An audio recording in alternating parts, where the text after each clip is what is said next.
Hey guys, welcome back to Final Fantasy Ever Crisis. This is El Shalant, and today I wanted to get into some stuff for the Monday midweek. We'll take a look at notices a little bit later. I'm pre-recording this part to go through community feedback first, and a short section. Let's be real, it's not going to be that short. About like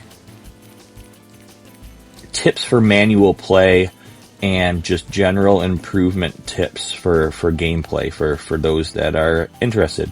I had a couple guild members reach out and say that they're having some struggles with manual play, and just wanted to go over some tips that came to top of mind. A lot of that is second nature to me, so it was like hard to make a list. But and just some examples of how the AI and auto will kind of fuck you over, you know. So we'll get into that in a moment. First, we got two announcements. We're like 11 subscribers away from 700 on YouTube. If you want to press that button and help me out, that'd be great. Otherwise, my guild Avalanche will be looking for one new member. Avalanche here. If you would like to join, send me a DM on Discord, El Shalant. You can find me in the unofficial Ever Crisis server easily. Just send me a DM, get a conversation started. Are kind of being picky with this last slot. We kind of need a heavy, so somebody that can make a impact on stage 5 and 6. So if you could send me a DM with your recent stage 5 and 6 scores and some screenshots of showing that your account's in order, you know, with like summons and overspeed and all that sort of stuff, high wind, that'd be great. Looking forward to it. Right, let's get into it. Oh, one more thing. Dissidia came out last week. I didn't like it at first, but I'm starting to have a little bit of fun with it now that I'm like getting the hang of using Lightning from Final Fantasy 13 as my main. I have the same screen name over there. I am El Shalant. I do have the El Shalant Army community, so you could join and then gift me tickets all day long. That'd be awesome. Since I am kind of almost free to play over there, I'm just going to be buying the season pass upgrades. That's like it. So whenever a new season comes out and they have like that $6 pack, that's enough coins to buy the season pass. That's pretty much all I'm doing over there. But I am having a little bit of fun. About to probably hit gold rank today. Haven't played that much, but I did make a video on it. It's like 2.5 hours long, so not quite as long as Lord of the Rings. But we almost got there. There is a little bit of audio issues in it, so I apologize for that ahead of time if you do go check it out. The audio got borked, so I had to strip the game audio and put my own soundtrack underneath, but then it didn't isolate out all of the game voices, so you have like distorted Japanese here and there randomly in the background, which I found it annoying on playback, and I'm sorry for those of you who go listen to it and that catches you off guard. But there wasn't much else I could do except for re-record a 2.5 hour video, which I wasn't going to do. So, but yeah, I basically go over like the UI and how to navigate the game, and then a brief-ish review of each of the current characters that are like all of their special abilities and everything. They are getting a new character tomorrow. They're getting Iroha from Final Fantasy 11. So that's a quick update. 1 week into the game, they're releasing a new character already. Then they got Iroha's from Final Fantasy 11. They also got Furion from 2, Onion Knight from 3, Riku from 10, Balthier, the protagonist, from 12, and Clive from 16 are going to be added to the game over the course of the next 2 months, like by May, I think they said. So yeah, get at me over there. Send me a follow. Send me some free gift tickets, that'd be awesome. And otherwise, what do we know is coming? We know that there's going to be an anime rerun tomorrow. We got a teaser yesterday on Twitter that Tifa and Aerith's costumes are getting C abilities, and they're getting the HP or defense R abilities on the costumes buffed. So that's pretty cool. Nothing spectacular. I'm hoping they also add customizers to the weapons. I don't know if that's coping or what, but adding wind up to Barrett's gun would, or his paper fan or whatever it is, would be pretty dope, you know? Since wind up is so rare, if you didn't get the Zack costume, then an AoE wind up is just from Red 13 pretty much, you know? So giving it to Barrett would give a lot of options, you know?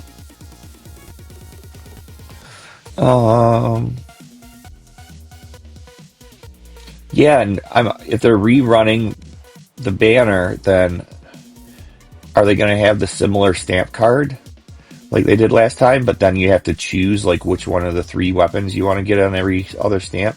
That might be a little odd, you know, because then it wouldn't guarantee OB10 by the end of the second page if you're choosing different weapons. But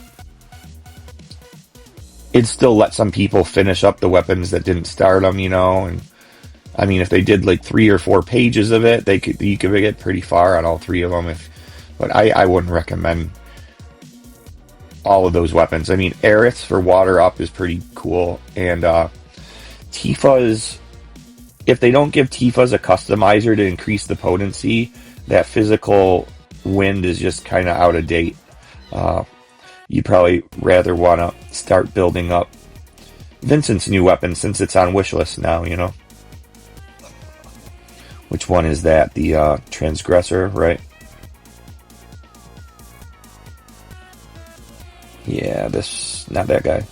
This guy, yep. Which gives a self-exploit and a physical weapon boost, you know? Whereas that was the last physical wind was Tifa's, which was like, and that's a 1340, where hers is like, what, a 1080 or something?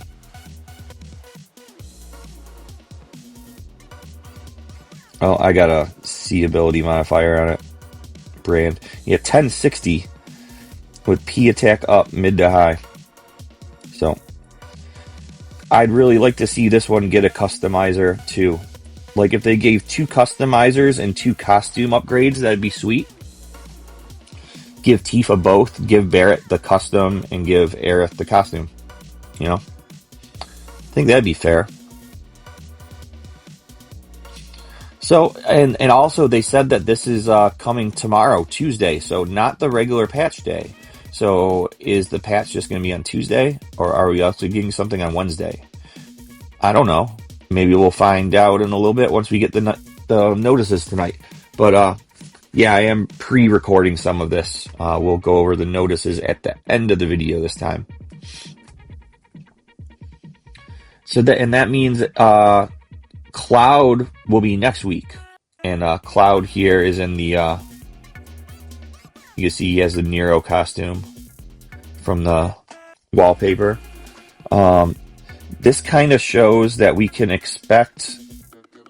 We know what order to expect the banners this month. Then it looks like they're coming out in the same order as the login bonus images on the fortune teller, where we had Sephiroth login bonuses first. Oh, it's gone now since I got all of them. But, do we have a notice for it? Yeah. You saw how we had the Sephiroth weapon parts and crystals first.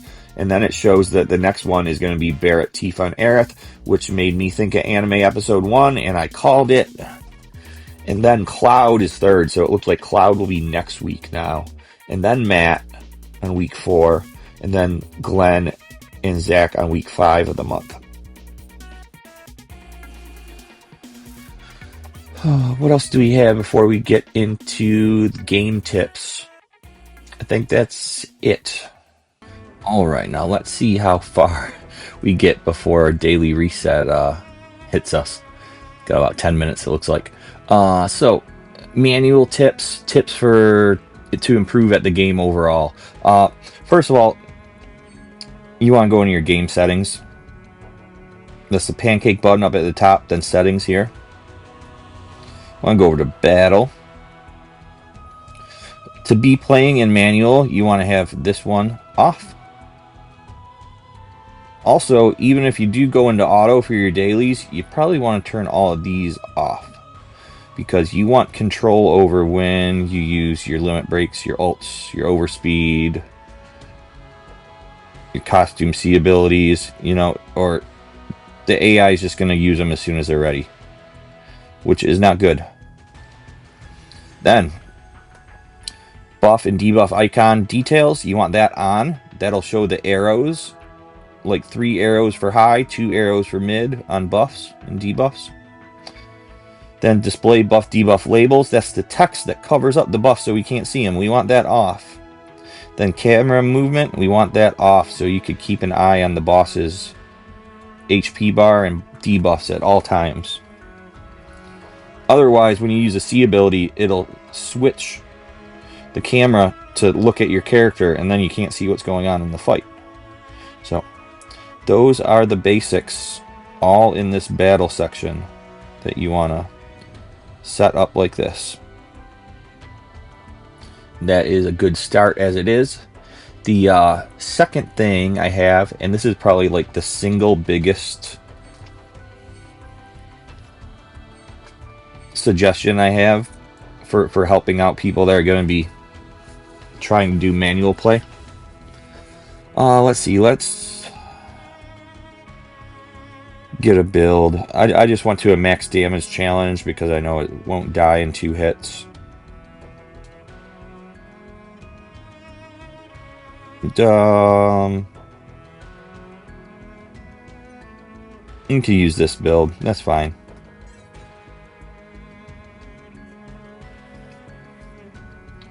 And this is pre-queuing abilities. Make your autos off. Okay. So if you tap an ability a second time or a different ability after you use one, look at this. I'm going to do the offhand, and then I'm going to look the main hand I press right after. See the circles on it? So then he uses that as soon as the animation from the first one's done. So now that I've shown it, you know if you do this, you won't have to come back to Zack until that second action is done. So while you do the one attack, pre-queue the second one, you can go over to Aerith, do 2 attacks on her, go to Kate Sith, use 2 on him. By that time, Zack is done. So you don't have to do 1 attack, switch, 1 attack, switch, 1 attack, switch. That could be quite troublesome, actually. So you actually want your ATB to fill up when you can and pre-queue the next ability so you can take some time to think.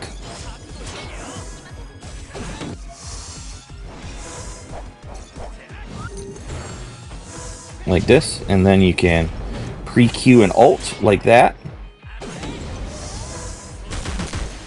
and attack into an ult, or an ult into an action.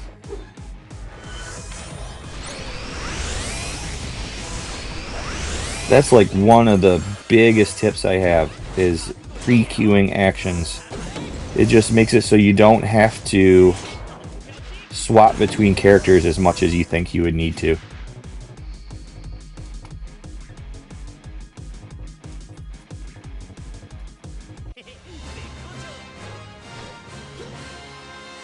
It like halves the number of character swaps you'll have to do.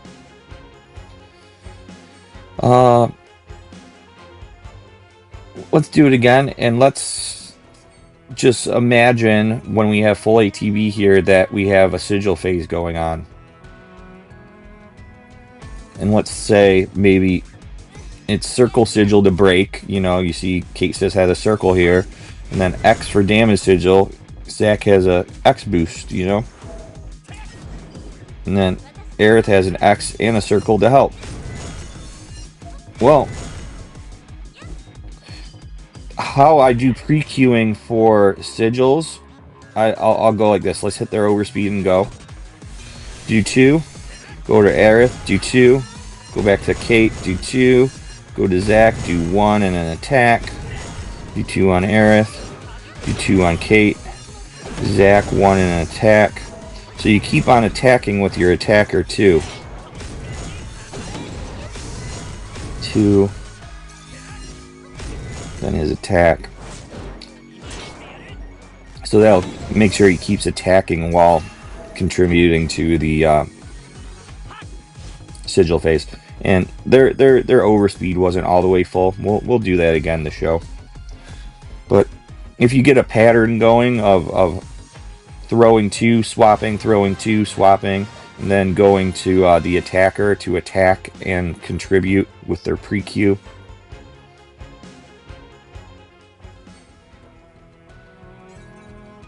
Let's wait till they all have full ATB. And yeah, also if you know a sigil phase is coming up and if it's tight, you may want to hold ATB. It's like knowing the fight, like fight awareness of the mechanics. If you know a sigil phase is coming up, you want to go into it with ATB. So let's pretend the sigil phase starting now. Throw 2. Throw 2. Throw 1 and attack. 2. 2. You want to go back to Kate as often as you can because you know he has that boost.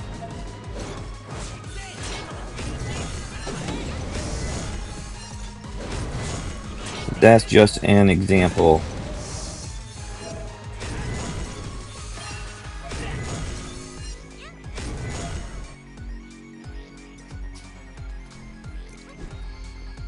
Of pre-queuing sigils and then swapping between characters. Let's do that one more time before I get kicked out for the daily reset.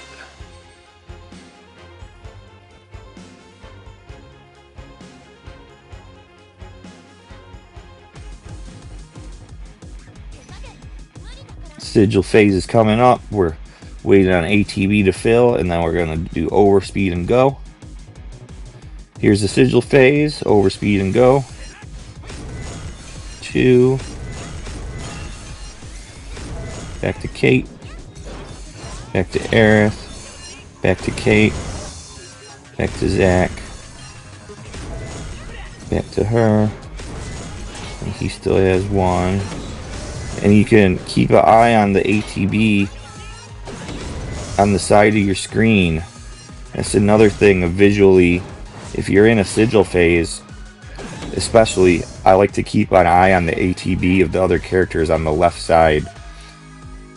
So I know when I'm swapping how many times they can press a button.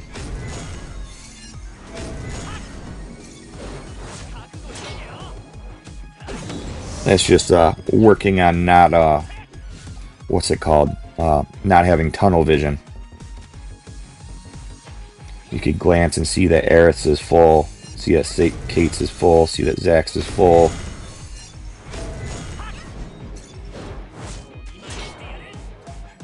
And that applies to other parts of the fights too. So if you're double queuing attacks and you'll know when you have to go over to another guy when their ATB is full from the side. That way you don't end up overcapping their ATB too much, you know?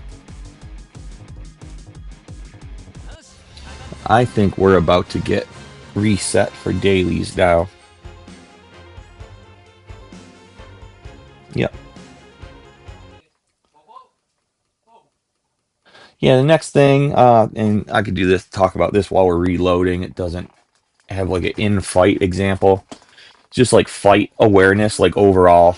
Well, actually, I could probably show some boss details, like what immunities they have and what sigil types to bring, you know.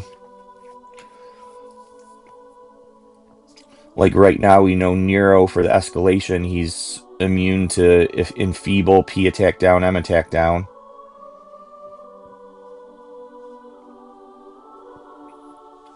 Let's go in there real quick.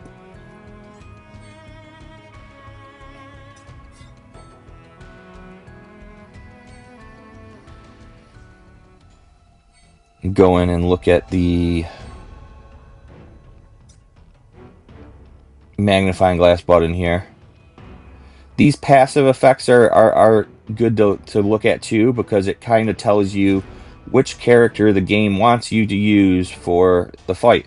If they're giving a defense bonus to a character, then they think they're going to be the main character for that fight. But if you didn't pull on that new banner, then you're going to have to come up with something else and bring some extra defenses.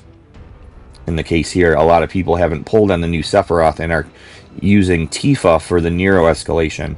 So they give you a bonus for using the new weapon if you pull, but you have to get around it if you don't have it. But this also tells you what element to bring if the enemy itself doesn't have a weakness listed here. So a lot of enemies used to just have their weakness listed in their own stuff, but now they've been putting the weakness into the passives here, battle info. Also tells you if they want you to bring physical or magic. If you get a bonus for physical, you might as well bring the physical earth instead, you know. Then if weapon boost or bonus may be given extra percentage.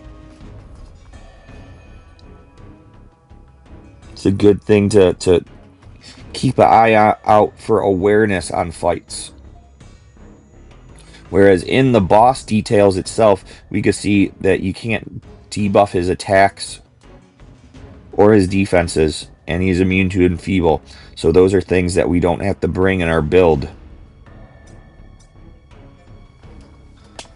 Whereas if you go to Ifri,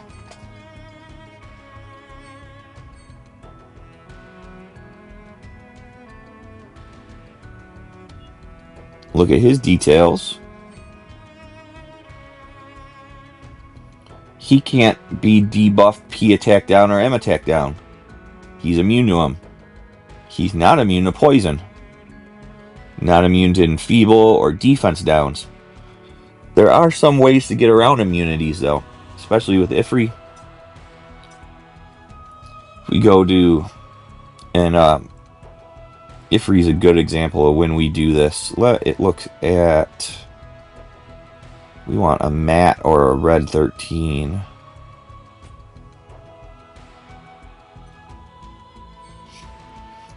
This is what I use for Bahamut Sin.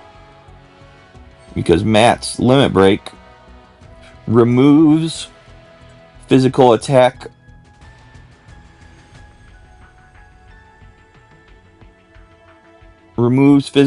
up, magic attack up on the enemy. Also removes attack downs on us at the same time, so that's like a 2-4. But what I'm talking about here is the removes physical attack up, magic attack up. When it says removes, that's not a debuff, that's just getting rid of it. So that ignores immunities. But you can't go lower. You can't like debuff him. You could remove his buffs though. And Stardust with Red 13 does the same thing. But it doesn't have the second one. It just removes attack ups. Doesn't Glenn have this too? I think they added it to his. Yep, removes attack ups.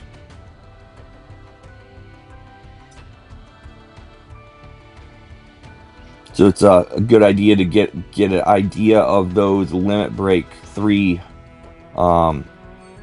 special effects. And then like Vincent's, his Limit Break 2 does debuff. And it says ignores resistance. So you can actually get Ifri into a P attack, M attack down if you use Vincent's Limit Break. But otherwise, the other ones, Matt, Red, Glenn, they just remove his buffs. Not necessarily debuff him. But yeah, for fight awareness, you want to be aware of their immunities, sigil types. Like if you go into extreme escalation, let's just pick one.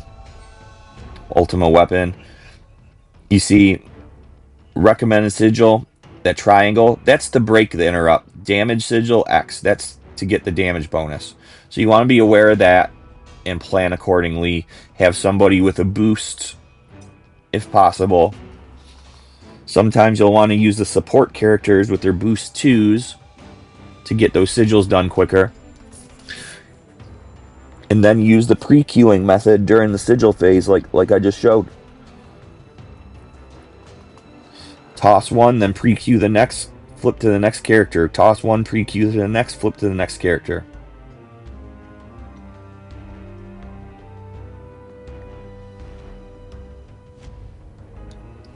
Also with fight awareness, like when the boss does a cast bar and there's a cutscene attack on us, is that going to be a magic or a physical attack? Let's just go in with this team. I can show you because I think he does Petra Flare right away. Oh no, not him. I wanted to go to Bahamut Sin.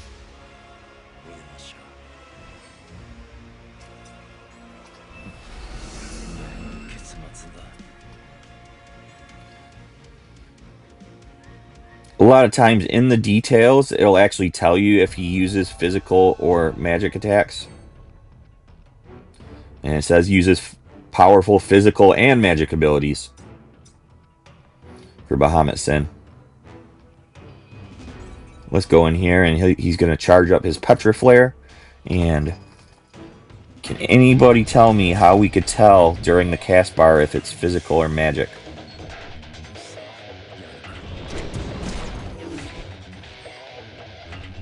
Well, you see next to where it says Petra Flare here, it has a staff. That means it's magic. If it was a sword, that would mean it's physical.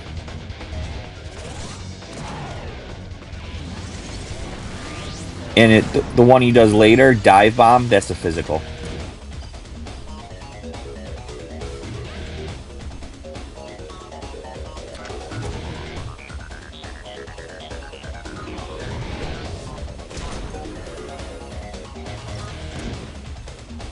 I don't think he's gonna... Yeah, he's just gonna do more of these.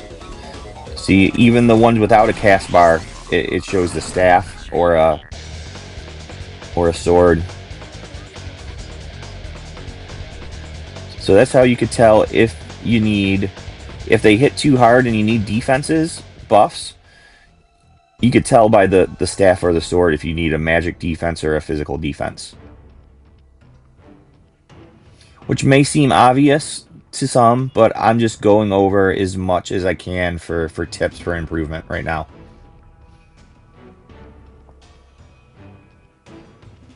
Also want to pay attention if the boss debuffs you with their attacks. Like, look here. Let's go back into this one. Oh, wrong one. Well, I think he does too. I know he gives us a poison. So that's a staff, so it's magic incoming. This is going to give us all poison.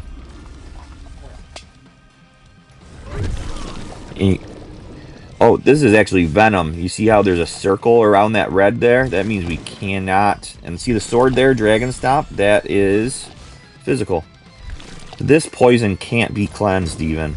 It has to fall off by itself because it has that circle around it. Poison Breath. See, that one without the circle now, we can cleanse that one. If I had an Asuna up. Mighty Chomp, see the sword? That is physical.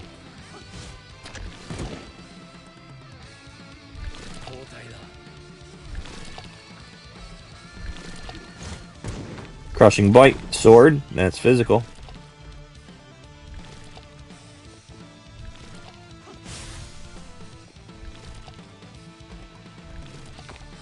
Sword, physical. He gave us a poison. He didn't like debuff our defenses or attack though. Let's go to Bahamut Sin again, then I'll show Nero too. Because we can see from Bahamut Sin, he's going to debuff our magic defense. I don't have Kimura on Aerith right here. That flare aura right there. See, now we have red, -3 on defense. So knowing which attacks will debuff us, being aware of that, you know. I mean, that wasn't even a cutscene AoE like this one. That was just, he just did flare aura. And you have to know, flare aura is gonna debuff our MDef. One more time, keep an eye. I'm gonna move over, or we can stay on Vincent. Look at Vincent's buffs at the bottom. See, it's right now. All three of them got -3 MDef.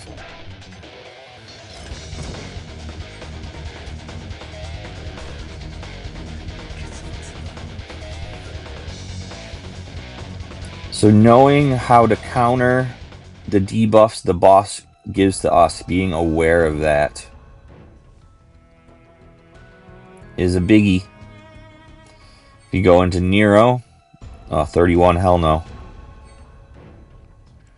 Do I got my team for this still?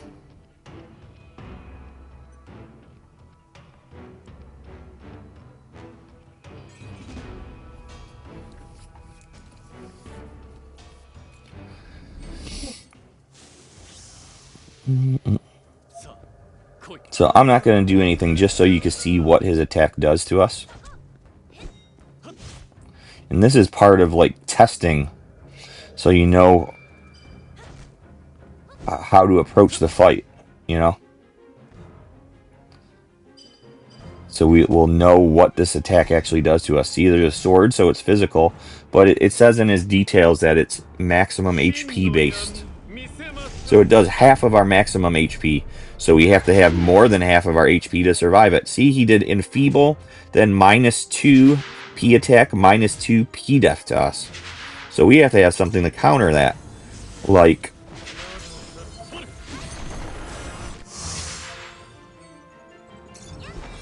Sephiroth's sword has P attack up on it. See how we're countering it? And then I didn't have Lightning's Rod on Aerith. Let's equip that and go back in. I'll show that as an example. So we know that he's going to give us Enfeeble and then -2 for physical attack and physical defense. So we're ready now to counter that as soon as the cast bar is done. So another tip here, which is kind of unique to this fight, when he does his cast bar, he takes away all our ATB.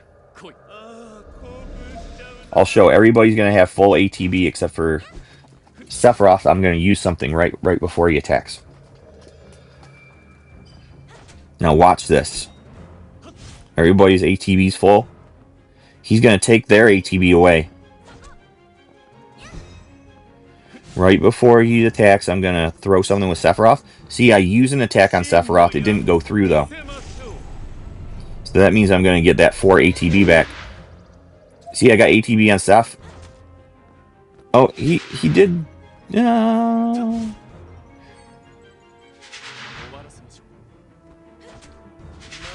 That's bizarre that came back on everybody else, too. I wonder if it's because of a minimum or something. If I ended up throwing stuff on them, it would be at 0.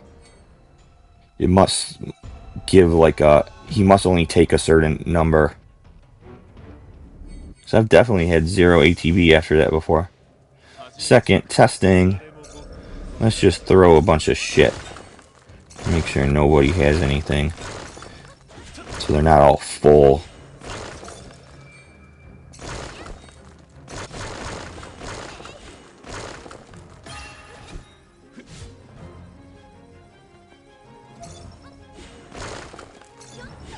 Okay, they have a couple ATB now.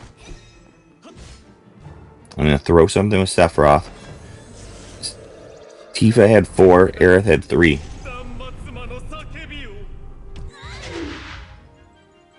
See, yeah, there went down to 0, you see? And then Sephiroth kept his because he had queued an attack before the cutscene. So now we know we have to get our P attack back. We know we have to get our defenses back, but we have to heal before that first. Because... Uh-oh. I'm talking too much.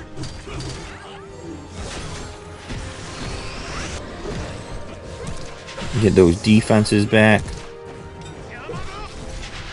So yeah, just knowing what these attacks do to know how to counter them will keep you out of a tough situation.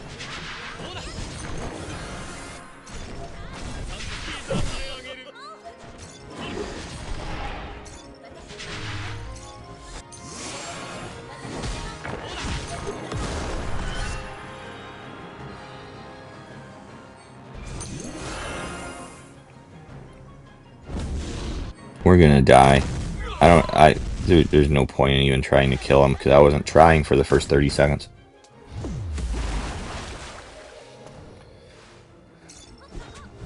But we can go to the next cutscene and see how much of our stuff he takes then.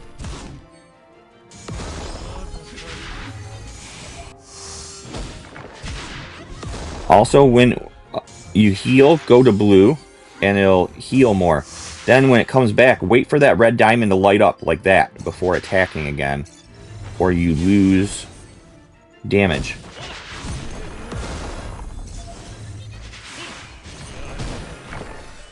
You're gonna take our stuff again.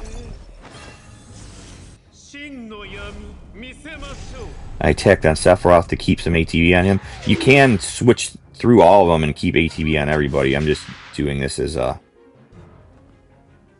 explainer.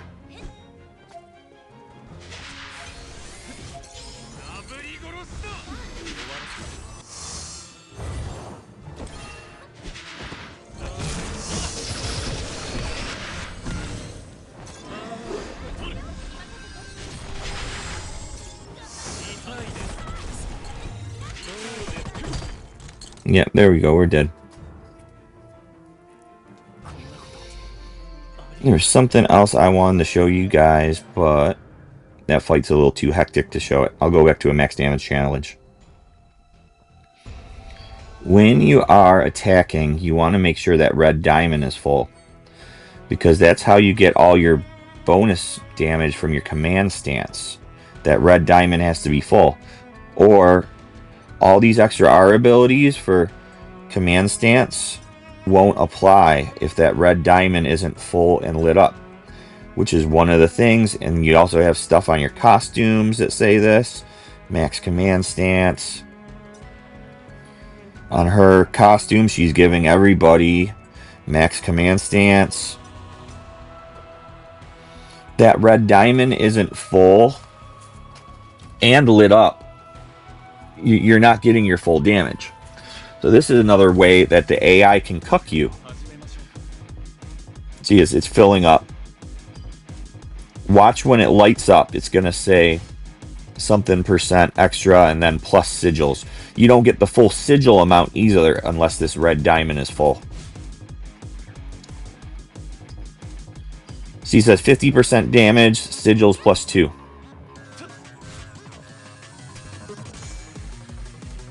If it's not full, see, plus 25%, sigil +1. And then when it lights up, plus 50, sigil +2. Let's look at that again. Plus 25, +1. Plus 50, +2. And it's not just the extra 25% that it says for being lit up. It's all of your command stance stuff won't apply unless it doesn't include all your R abilities. So you're missing out on hundreds of % of your damage output if that red diamond is not lit up when you attack. So if you have to go over to heal, wait for that to light up again before you attack. Just like that. Again, if you have to go to defense and heal, wait for it to light up, then attack. Or you're going to miss out on so much damage. And the AI won't take that into consideration.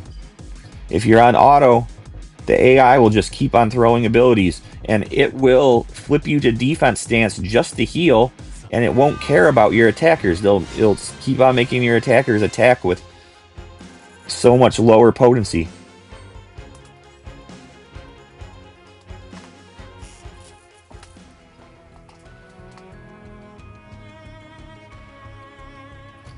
So that's about it for mechanical awareness and like fight awareness and command stance. Yeah, command stance is so important to make sure that it's red and full. It's another reason why Dread sucks so much. When it reduces our command stance to 0, we lose so much damage. So if you don't have a weapon to counterbalance that and get your command stance back, you're kind of fucked. Alright, there's one more thing I wanted to mention. In regards to...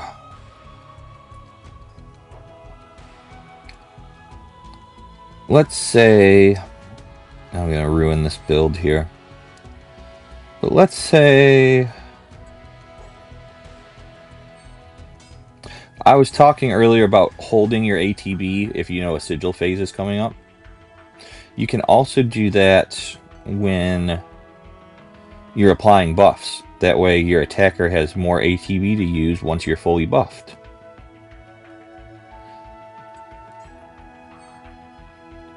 I mean, you may have to use some ATB to apply buffs on them too. I mean, Zac, his main hand does apply wind bonus, so you have to use it to apply that buff, you know? But let's just say... that should do.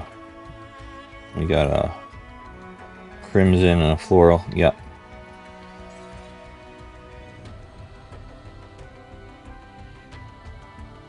So we know everybody has to use their offhands.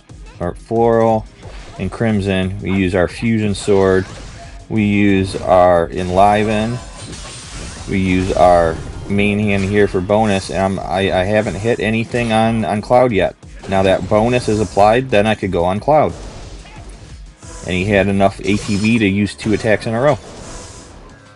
If that makes sense. So, one of the most important things with holding ATB though, and ATB usage overall, is consistency. If you press the buttons at the same time every time you do the fight, there shouldn't be that much variation, you know. That's where this becomes more like a rhythm game than an RPG, because you know you have to press this twice on him, then, and you have to press that, then that on her. You know, you have to press this, then that on him. It's just memorizing which buttons to press at each time, you know. And if you'll have the ATB for it. So it's just something to keep in mind also, is that you don't always have to use all the ATB right away.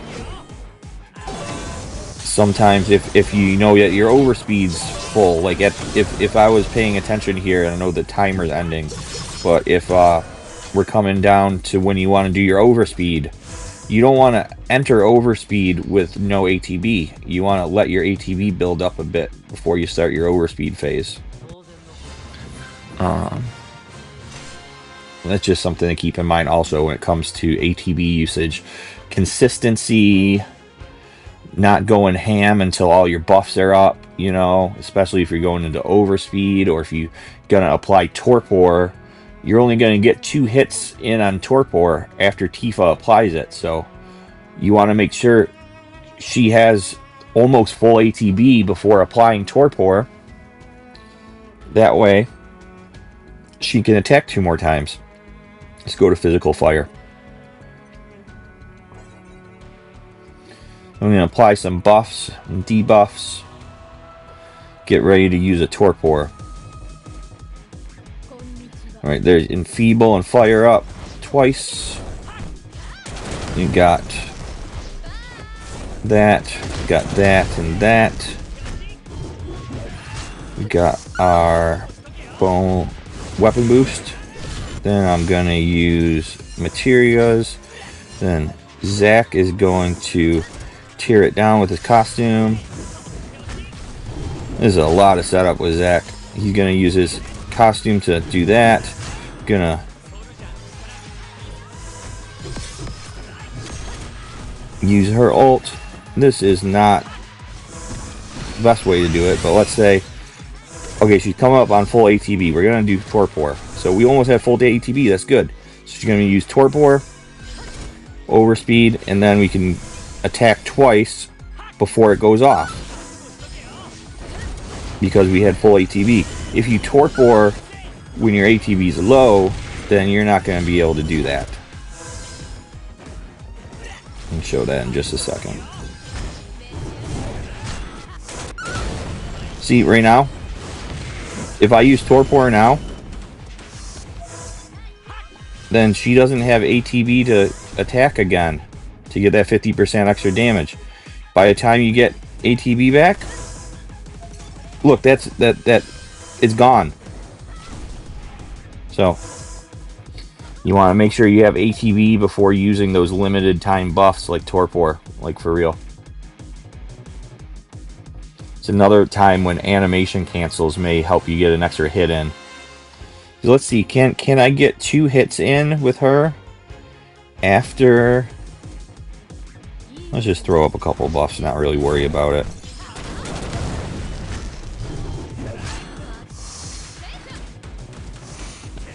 Come on, game. Alright, full ATB. I'm going to do 1 attack. I'm going to do her ult just so it's up.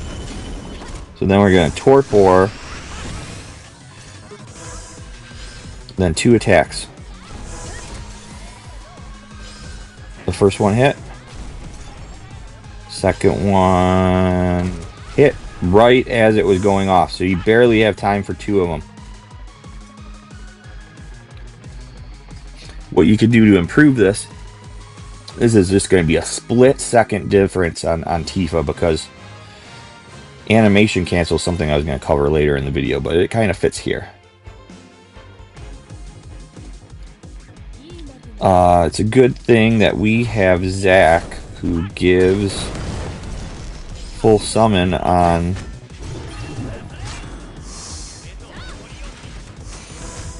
using his ult. Let's use her ult. Let's use this. So we're going to Torpor. Then I'm going to use a army of 1 right away. So the little bit of time from jumping back into her position gets cut out. Do it again. Use Hellfire as soon as it hits.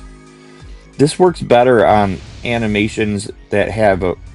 This one has a long wind up. Like, she takes a while to jump over to the boss here.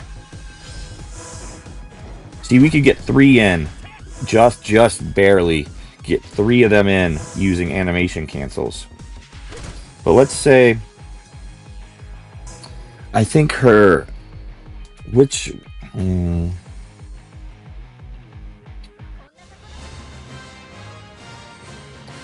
Which one is quicker? I think Lightning Gloves is a little bit quicker, because you're considering the wind up versus the wind down of the animation, whereas the animation is a set number of seconds, and different weapons hit at different points during that animation. Some of them hit very quickly after you press the button. Some of them hit at the very end, right when you're about able to attack again. Let's try this one. I'm just going to do the summon. Get the summon ready with the ult.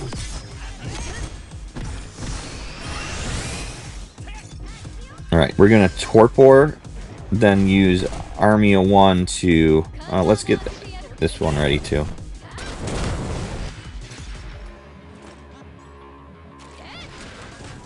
Alright. Torpor in the army.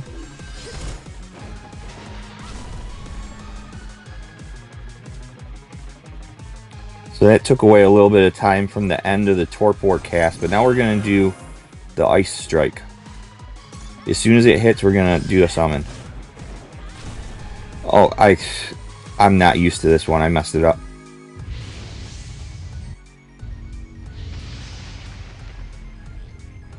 Let's look at the animation. Oh, I hit the wrong one. Oh, for fuck's sake, I'm fucking everything up. Alright, let's torpor again. Then his army of strikes is the second button.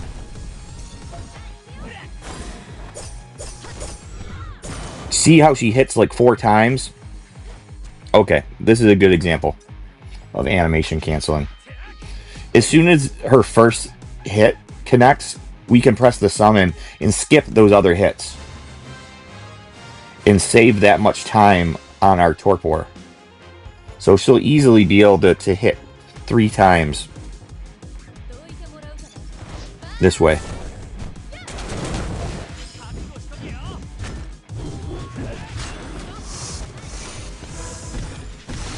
Right. Waiting for ATV. Gonna torpor first. Gonna animation cancel the torpor. As soon as you see the number hit the boss. Now I'm gonna do the ice one. I'm gonna wait for that first number to hit the boss. Then I'm gonna hit a summon.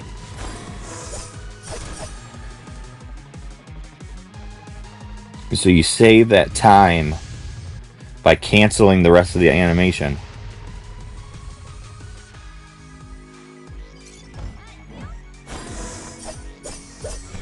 See? And then that one, it was there was well enough time to do 3 hits.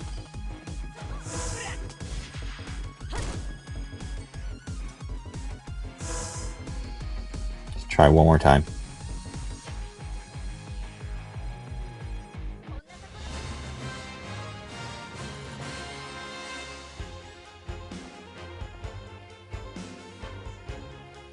I'll do the torpor hit without an animation cancel this time so you can see the end of it. I'll show both of them without, and then both of them with.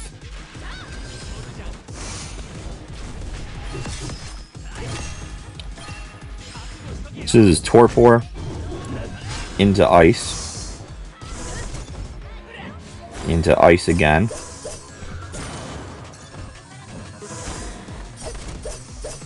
So hit twice. Okay. Now we're going to do it again with animation cancels.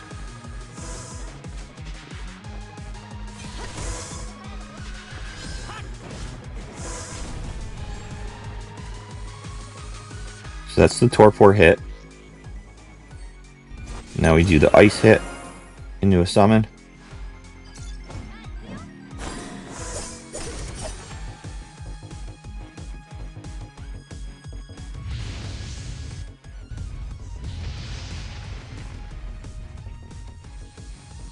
Ice hit into a summon.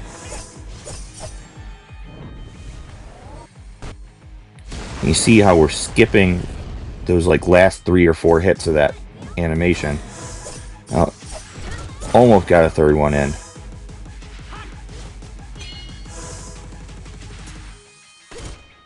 But you can see how animation cancels save time. If a weapons animation is backloaded. Trying to think of one. If you're not going to use motor drive nowadays, but motor drive would be the best example of using animation cancel because it hits right away. Watch this one. We could probably get 3 hits off with this one. 3 hits after the torpor, I think. Don't hold me to it.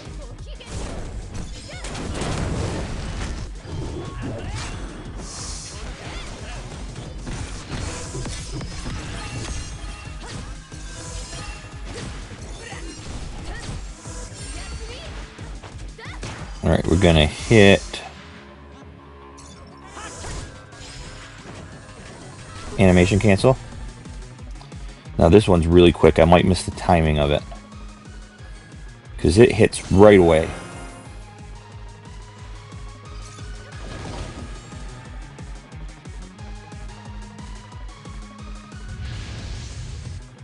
So if you have a quick one like this, it works even better.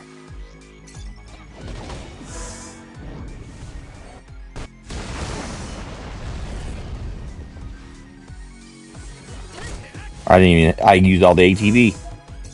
If I almost got the third one in even after wait for ATB. I'm going to use overspeed this time. Then we'll be able to get 3 in for sure.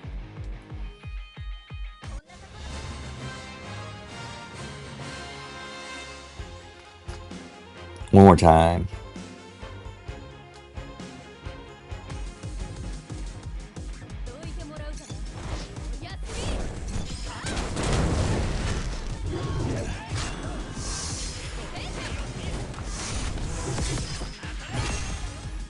Alright, I'm going to overspeed and then torpor. Animation cancel it. Then I'm going to do motor drive into 2 more animation cancels.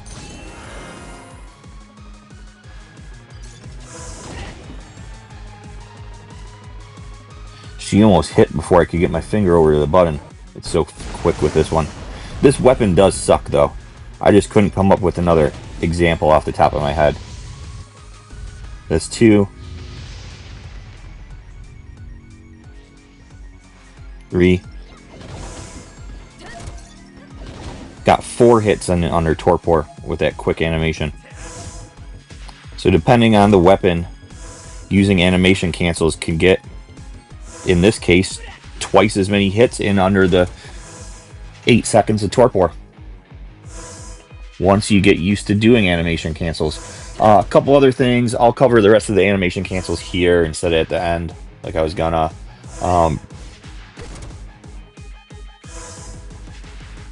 Yeah, it works best, like I showed, where the wind up for motor drive is very short. It hits right away, and then all the animation is at the end. But then some of them, like the fire gloves, she does a big wind up before she hits the boss. So that one, an animation cancel, still save some time, but it won't be as effective if there's a big wind up on the weapon. Another use of animation cancels is to delay enemy attacks.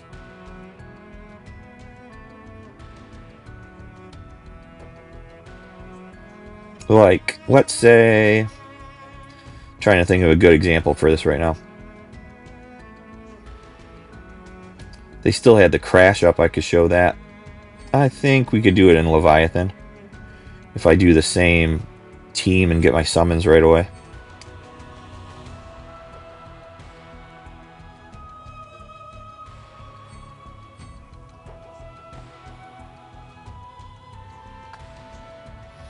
Leviathan.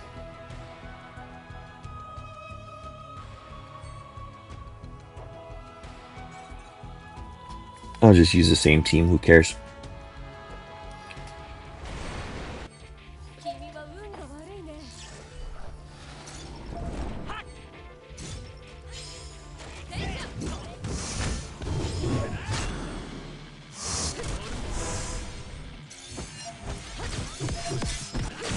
See how he just did Gyre Sproom? He's going to attack somebody again. Wait for an attack.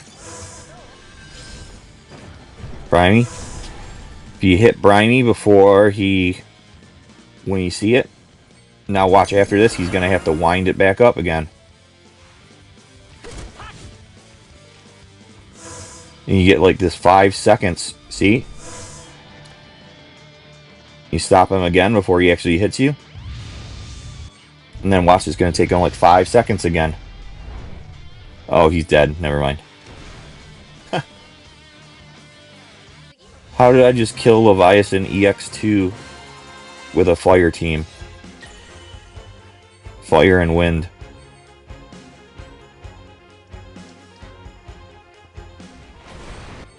Well, let's not hit him at all. Let's just do the...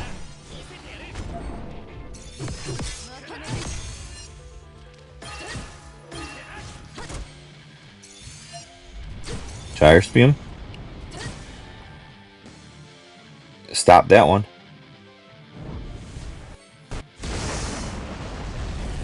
Alright. Let's let that one go through this time.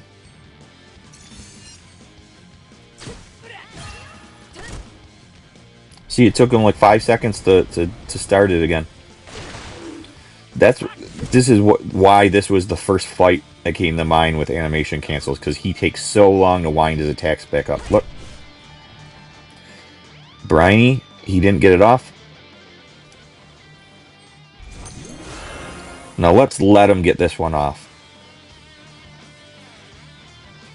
This is a single target attack that hits pretty hard.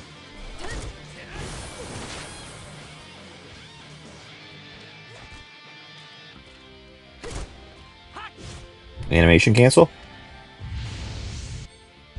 So see, when you have incoming attacks, you can animation cancel them, so they have to wind theirs back up. See, he has to. Took him like 5 seconds to get it ready to go again. Other uses for animation cancels. There was a niche use in a battle ranking a couple months ago when we fought Odin, where in the battle ranking we wanted to get the sigil phase to start earlier. So we did what we called reverse animation cancels on him, where we did animation cancels like the first way I was showing you to get more hits in under torpor or under your overspeed, or under an interrupt. Like when I was doing that with torpor, you can apply that to all of those. Similarly, if the interrupt is only so long, you want to do animation cancels after each hit so you could get more hits in during an interrupt. Hope that makes sense. It's just the same thought process as what I was just showing with torpor. But a reverse animation cancel on Odin, we wanted him to get to his sigil phase sooner, so we had more interrupt time. So what we would do is we would animation cancel his attacks, not like we were doing on Leviathan before he hit us, but after Odin hit us. That way he'd do his next attack sooner, and it like progressed the pace of the fight more. And that was a very niche case. I think that's like the only time we've done that, really. Another thing to keep in mind in co-op, if you're doing your co-op Nero,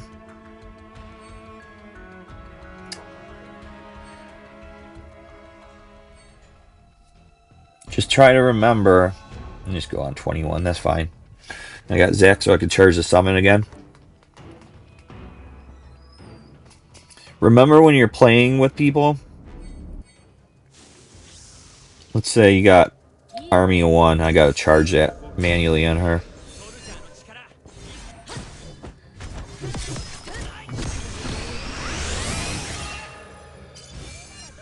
Like, this is what not to do. See, I'm going to attack on Tifa, going to attack, and before I get my attack out, somebody else uses Army of 1, and I don't get that hit through. That'll tend to kind of aggravate your DPS player if you do that to them. So try to make sure you use your summons or your army right after the attacker hits, not during one of their hits.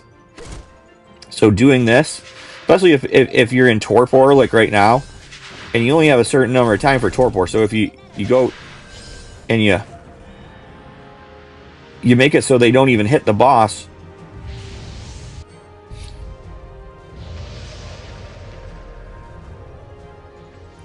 then they're only going to get one hit on their torpor. See? Then it goes away.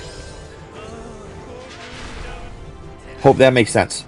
So, when you're playing co-op, don't do this to your attackers. Don't cuck their attacks. Wait till they attack, then use your Army of 1 or whatever.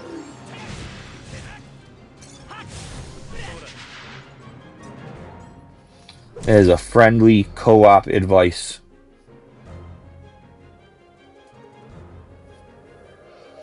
Alright, we got a couple other things to talk about.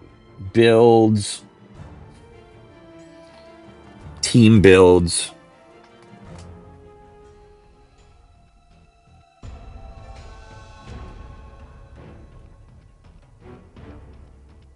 and what you want to aim for let's say, just physical fire.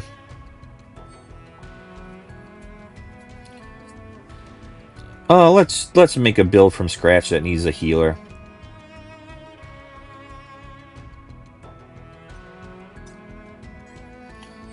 Let's say you do need a healer. You're probably going to want Aerith. What kind of fight is it? This is physical fire.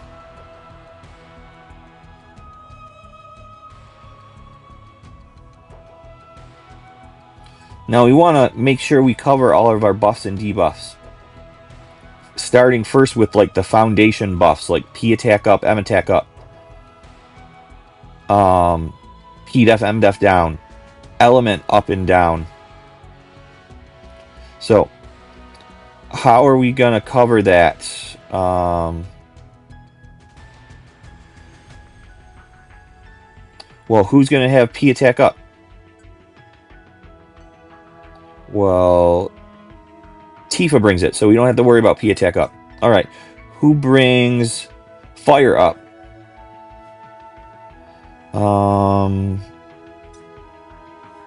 Aerith doesn't have fire up. Zac doesn't have fire up, so we're probably going to want to bring Lucia for the foundation of bringing an AoE fire up.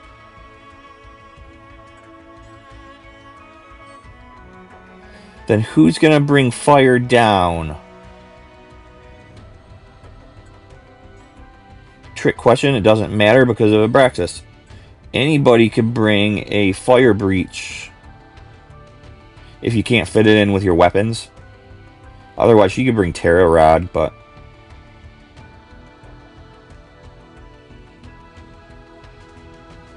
Abraxas just makes this so much easier. I can't find fire breach. I have like a million of them. There you go.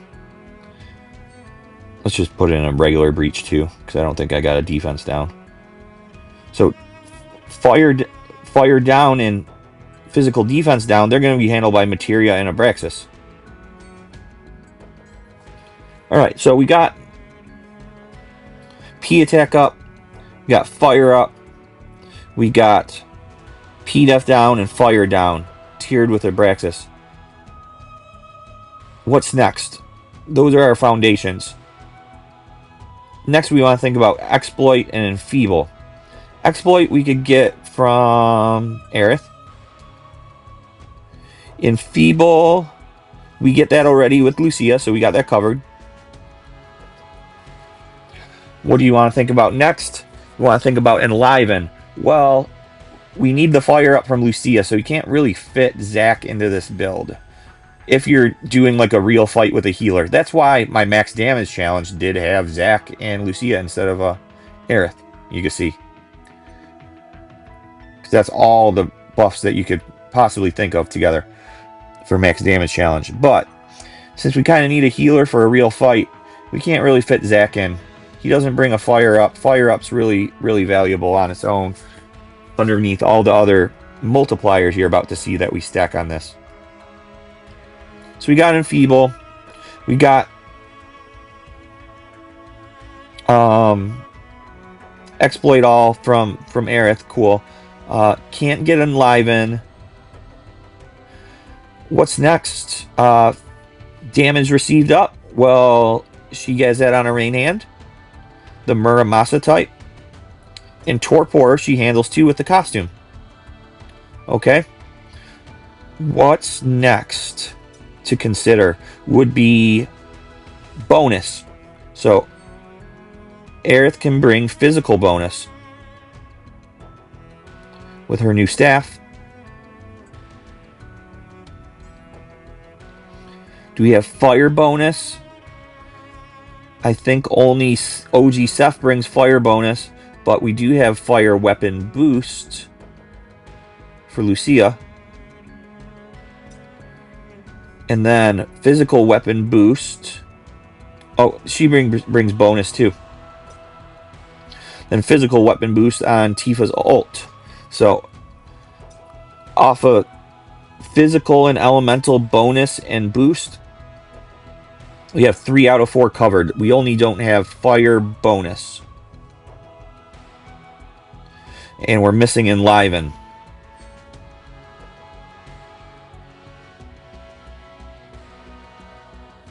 Where this gives us a little bit of leeway with Aerith, since,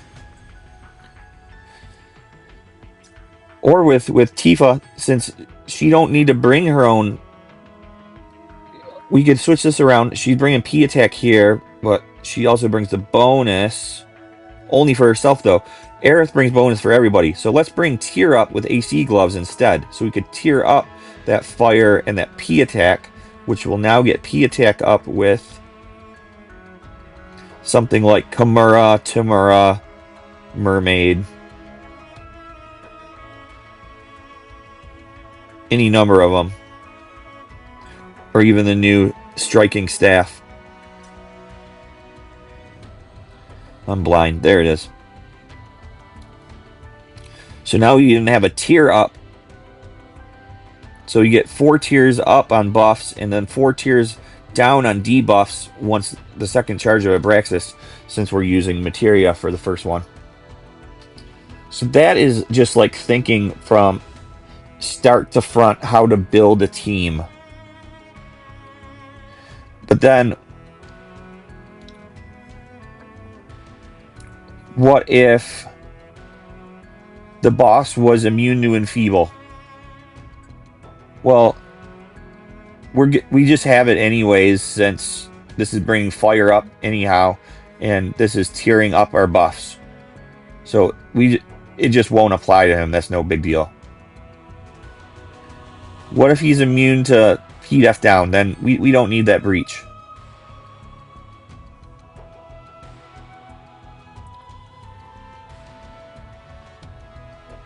What if we really need to bring a P attack down or something like that?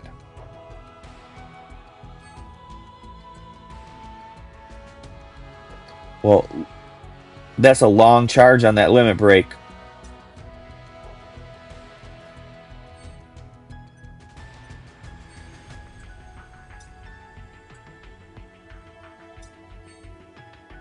That's just ATB. If we really needed a P attack down or something, we'd probably get rid of the fire weapon boost for it.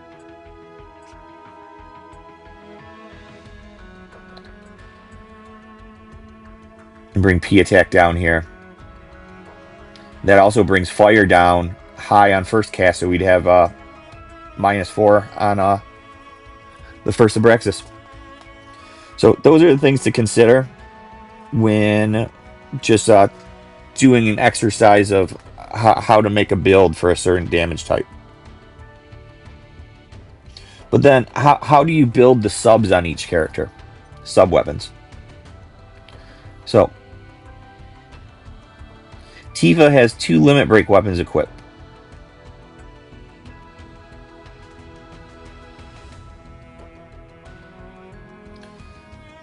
And which of the customizers to use? Usually a DPS is going to use the heart custom. I only had the yellow one equipped because of my CP team. But the heart custom is going to raise that C ability percent well over 1700 if you got a brand on it.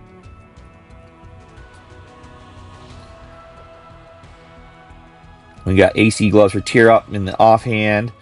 So, starting out, she's already got P attack 6, all allies, and boost attack 3, all allies. She gets extra 1 from her sub costume. Let's go and remove.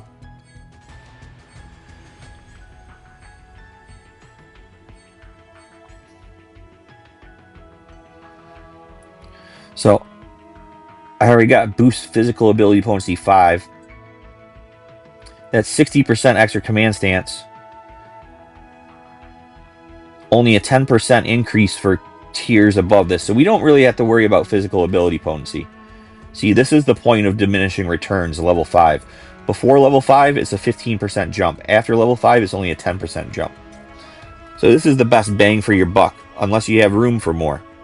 But she doesn't, since she has 2 limit break weapons in the front, we have no P attack yet. So we need to find something with, and we have no fire potency. So we need to find something with fire and P attack. 6242 here, volcanic heat, that's perfect. That brings us to P attack 4, fire 3.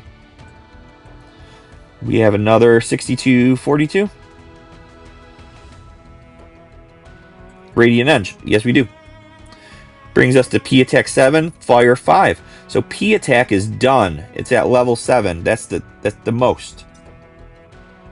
You don't want to equip another P attack weapon after you get to 7.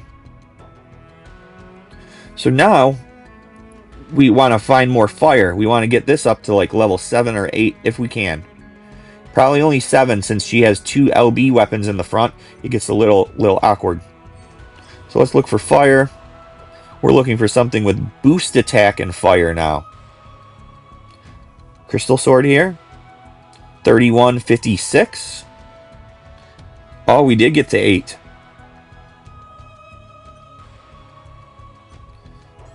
So that's about a perfect build for Fire Tifa right now is P attack 7, fire 8, physical ability potency 5 at that break point for diminishing returns. For subs, if you got one of her fire arcanums, go ahead. Or just use some of her all elements costumes. AC style has attack all allies on it, so that one's a good one to use. Then, how do you want to build your support characters? Let's say we had to bring this healing bonus and then Chimera Wand. Even, let's say, if we needed a lightning rod for P-Def up or something. So, we already got boost attack all allies 6 from the main hand, so we don't got to worry about that. Now what we got to worry about is P attack all allies. And healers like buff and debuff extensions, so Daraplatis is good. Then any other one will get us to boost P attack 6 on Aerith. 6 is the sweet spot right now. 25. A third one would get us to 7, but that's only a 3% increase. And she already has boost attack 6 from the main hand. So what do we want with the with the remaining sub?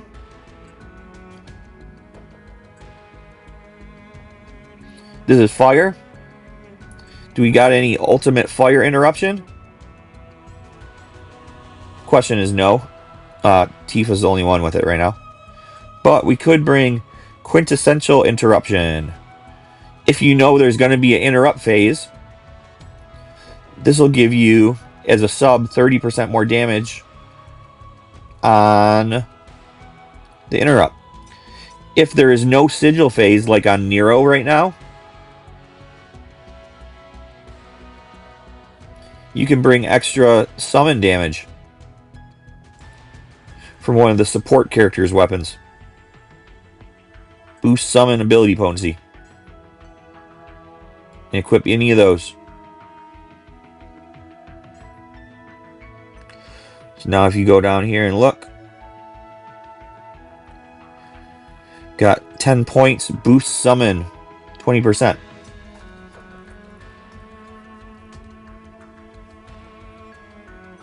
Oh, I'm getting the low battery, notice. And similarly on Lucia, she has boost attack to 6 in her main hand already. So we just want to get to P attack all allies 6.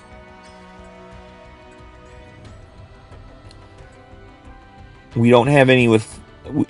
Aerith is already using the buff and debuff extension one. That's fine. So we'll use the ones with physical ability potency.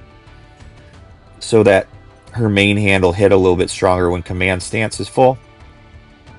Then for that last one, we didn't have a interrupt, right? So we're doing summon damage. So that last one will just be summon damage or an interrupt.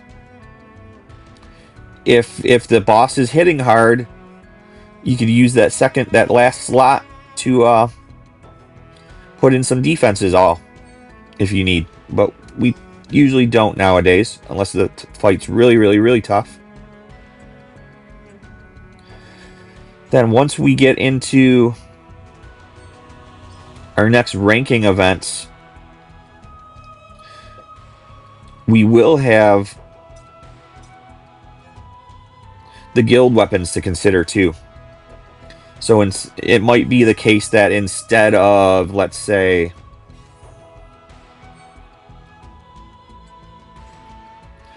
instead of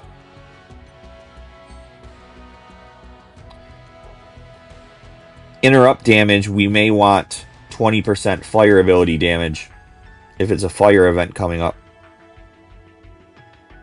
But we're limited on these right now. We only have the ability to upgrade 2 or 3 of them, depending on your guild rank, until the next guild battle. That's why I've been recommending to hold on to your tokens to increase. Hold on to these gold tokens for these things until we know what element the ranking event's going to be, or what guild battle's element's going to be.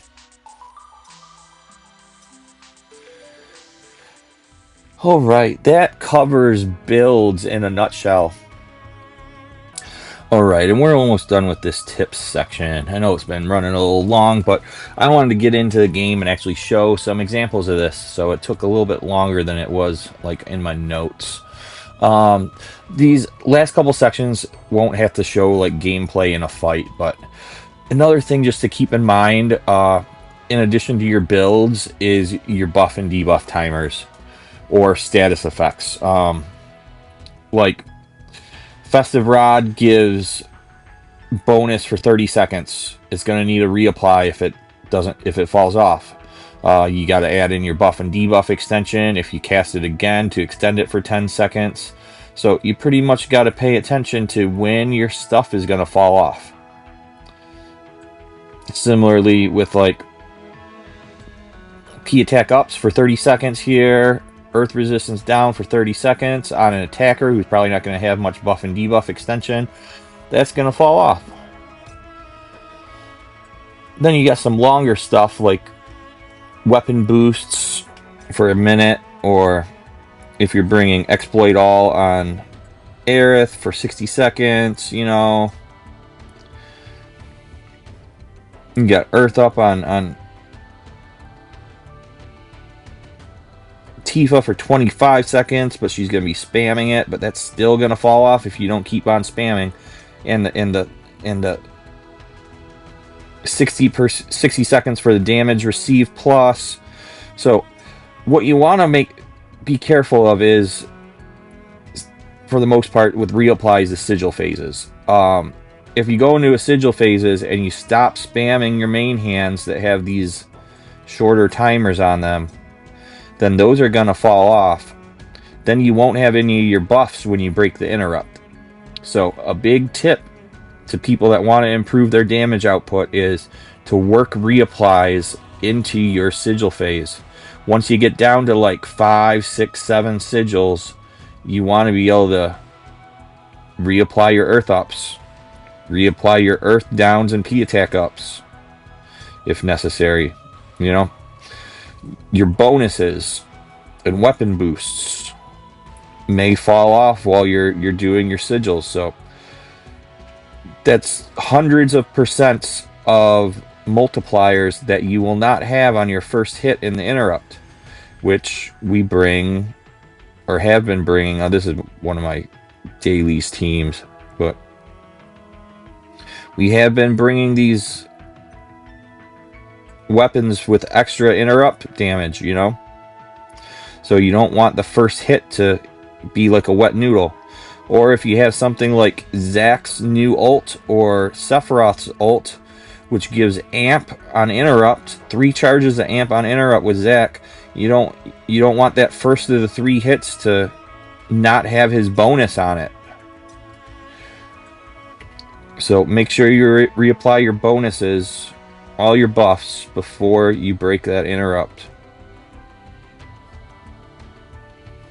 Amp is another thing to keep in mind too. There's many forms of amp. You want to take advantage of it during those interrupt phases. Zack's got it on his ult. So does Sephiroth. Ults. Big Daddy Sephiroth. Everybody gets one ult from, or one amp from his ult on interrupt. Also, your double summons.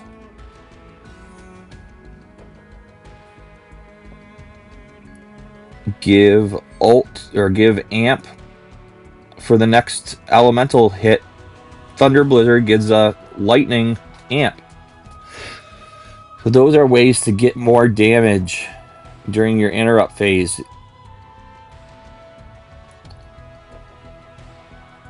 Get as many of those amps in as you can. 3 of them with Zack, and then do a double summon for a 4th.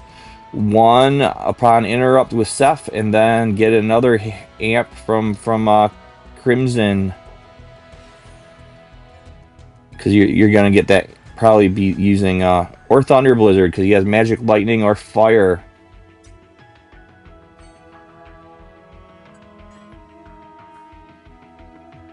I'm in the wrong screen. You have hit Sephiroth's new lightning weapon. You interrupt, you'll have the amp from his weapon. Then fire off your summons, you'll have another amp from the double summon after that. That is a biggie. Another thing to mention is, I guess we do have to go into a fight again. When buffs and debuffs count. So let's say, and this is one of the ways that the AI on auto can fuck you, because they're not going to pay attention to this. Let's say, oh, I'm on auto there. So let's say I go to apply, then I go to hit. But see, I pressed the C ability on Zack after or before that buff hit him. Do the same thing with Kimura. Then I go to press it. I pressed it before Kimura hit. So even though the hit connects after Kimura applies, the buff has to actually be on your character for it to count. Does that make sense? So if the AI does something like that, that Kimura is not going to be on Zack. It does work that way with debuffs though. Do I have a debuff? So as long as the debuff's on the boss, it doesn't matter when you press the attack. It'll see, that'll count. I hope that makes sense. So debuffs, as long as it's on the boss before the hit connects, it's okay. But the buffs actually have to be on your bar before you hit a button for them to be included in the calculation for your damage. Hope that's not confusing. Let's talk about a couple of other sins of the AI, how it'll fuck you over. So, if you need to heal, the AI is going to flip over to defense stance and heal, and they're just going to keep on attacking with your attacker and waste that all your command stance. So the AI doesn't care. Let's say we get full ATB like this.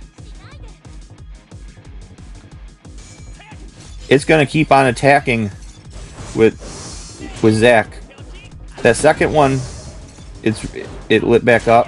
Well, it's not even full right now. Let's wait for it to fill.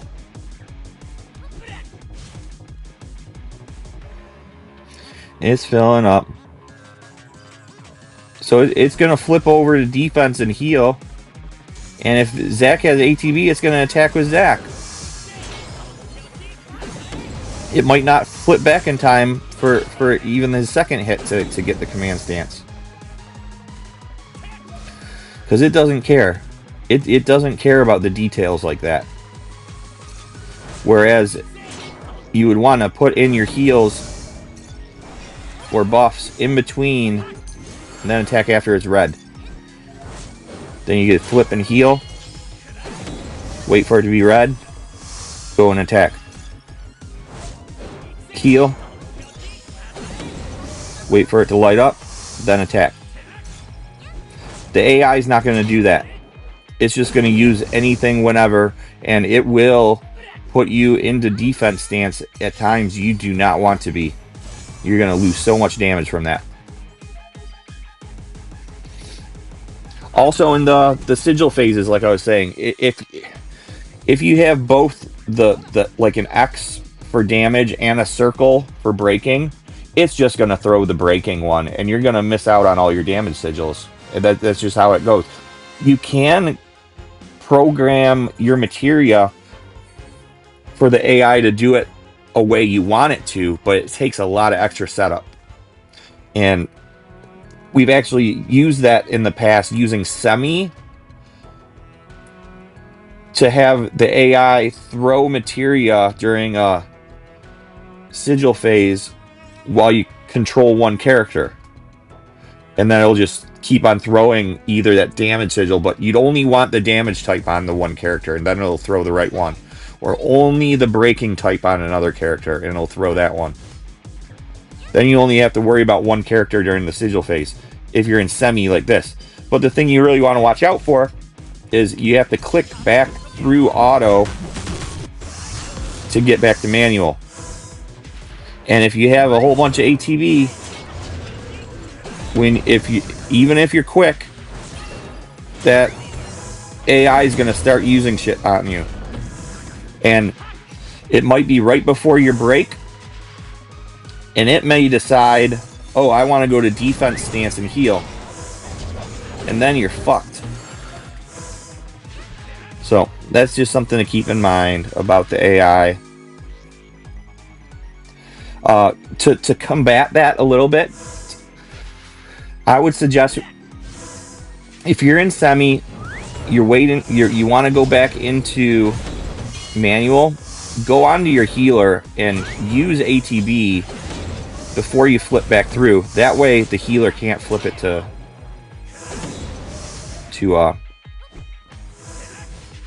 auto or flip it to defense while you go through. So you're in Semi, use that ATB on the healer, then flip through. Can avoid a disaster. Hope that helps. I think that's about it for my tips today. So we'll get into community feedback in just a second.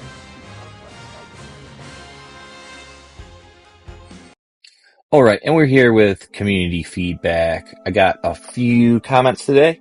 We also have a number of comments about last week. I asked for some feedback from like top 20, top 30 guilds and how many times they could kill stage 6. I got quite a few responses on that and wanted to go over that and look at the defense values of the boss compared from stage 4 to stage 5 for this month and for last month against the Ice Blitzrad.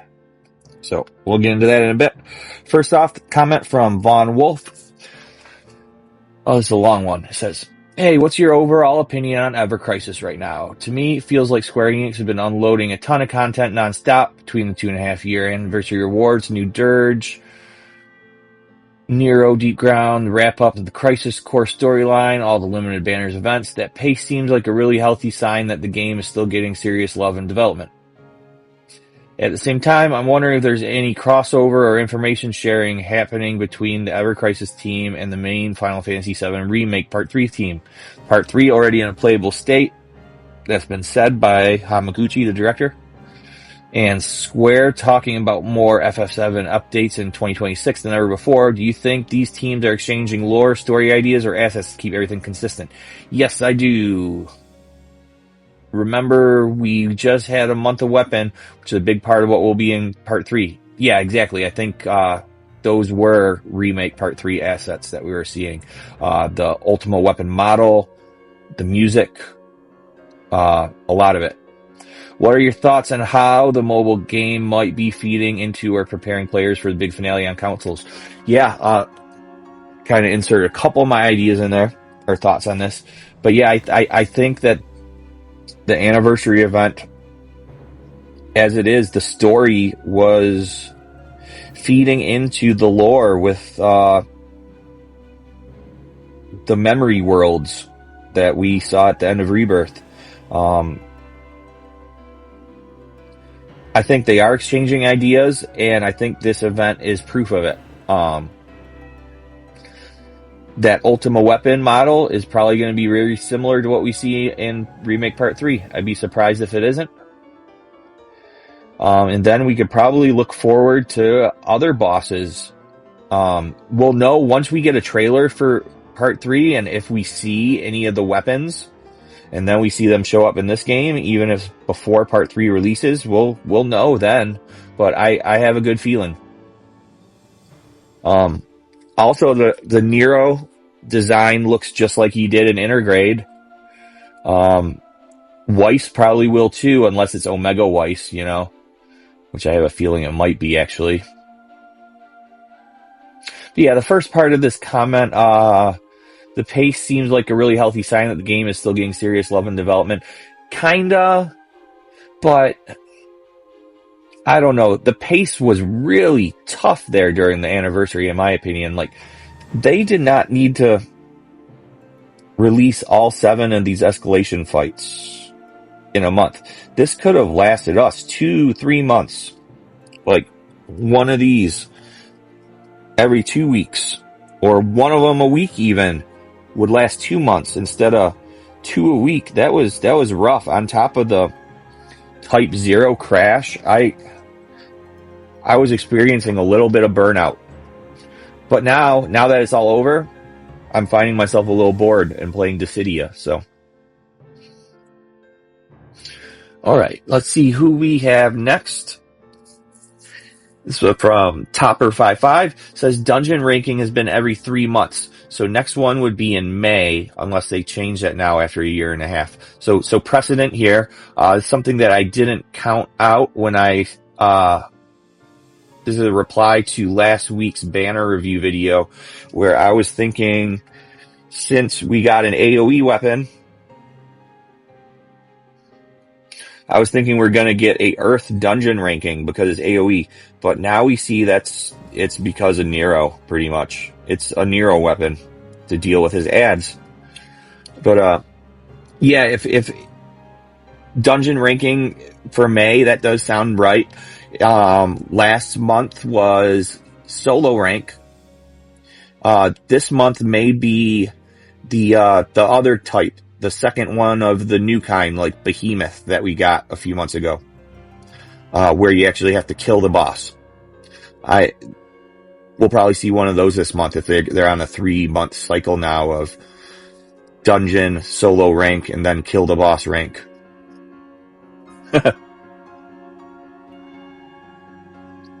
Who we got next? Alright, this one from Team SS. Thank you for the video. This is good advice about how to get the most out of the new gold guild medals. Yeah, we already touched on this a little bit earlier, but if you got these gold guild medals, I mean, don't spend them on anything in here other than this. I mean, and you could go ahead and buy these right now, but I wouldn't spend them. Don't let them burn a hole in your pocket. Because, like I've been saying,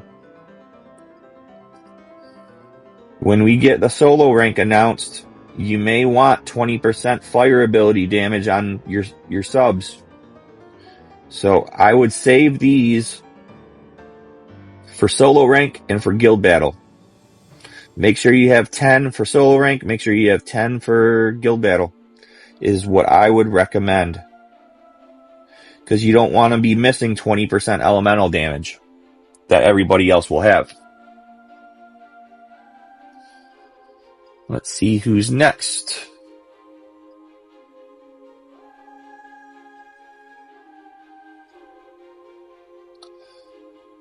This is from Coyote Foxpaw. Says, and this was when I was talking about Vincent not having an all elements costume yet. He says Vincent probably doesn't have an Omni Arcanum yet because he doesn't have access to the water element. And I hope that Cerberus gets added in either Wednesday's part 2 or later in part 3. Maybe it will be like his fusion sword. Yeah, it would be great if in part 3, well, it'll be now, because it doesn't look like Vincent's going to have a banner in part 2. If that's like his fusion sword and gives him like an offhand to always have with any of his elemental weapons, that'd be sweet. That is something that he needs, kind of like fusion sword or AC gloves or Zach's new offhand. Vincent needs one of those. Yuffie has her paintbrush. We got Muramasa for Seth. Other Seth has the Near sword or Sword of the Worthy. Worthy's kind of outdated. The Near sword is pretty great though. Weapon boost for everybody. Yeah, giving him Cerberus as an offhand would be awesome. Not holding out on an all elements just because he doesn't have access to all the elements doesn't really make sense to me. I mean, we've gotten all elements before on characters that didn't have access to them all. I mean, the best example would be Vincent. Not Vincent, Zach. I mean, last year, Zach, what buttons am I pressing even? Zach got Rabbit Butler when Sword of the Hunt came out.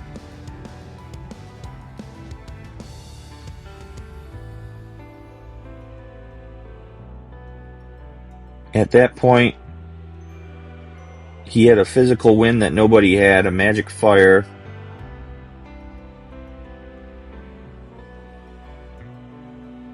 A physical lightning almost nobody had. AoE wind. A debuffing ice. I mean, he had 4 out of 6 elements, and then 2 of them basically nobody had. Another one of them was limited, his LB fire. So that wouldn't stop him, you know.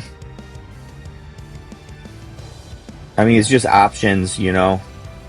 I mean, having and they've been giving other characters multiple ones like Tifa and Sephiroth. That way that they have subs to equip, you know.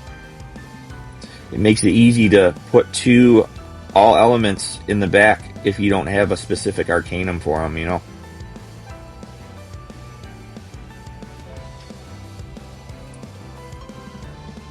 What do we got next? Oh, and this one was from Sweet Vidal, and they gave me this tip about looking at the wallpaper here. Well, you can see it now that all the campaign missions are gone, but it was covered with all these panels before. But they said that if you want to see that blown up, all you gotta do is press on the number 9 box. Then you got a full screen. So you could take a good look at Cloud's costume. This is probably coming next week now, since we know that we're getting anime rerun.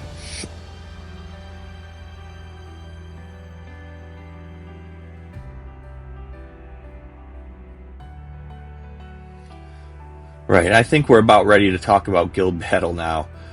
Here is a few different comments, then I'll have a couple more. Wise Guys says, I don't know if the defense is higher, but I do know they bumped the HP up on the boss for all stages. Someone in Discord posted a pic of the HP for the stages compared to previous Guild Battle. It was defense and HP. We'll take a look at those in a second. Damian Delchev, 9131, all the goodwill they create with the great focus on new story in 2026 is washed away by their totally horrible combat mechanics, absurd power creep 30 times in 1 year, and horrendous guild battles in the last 4 to 5 months. 4 to 5 months. What was 5 months ago?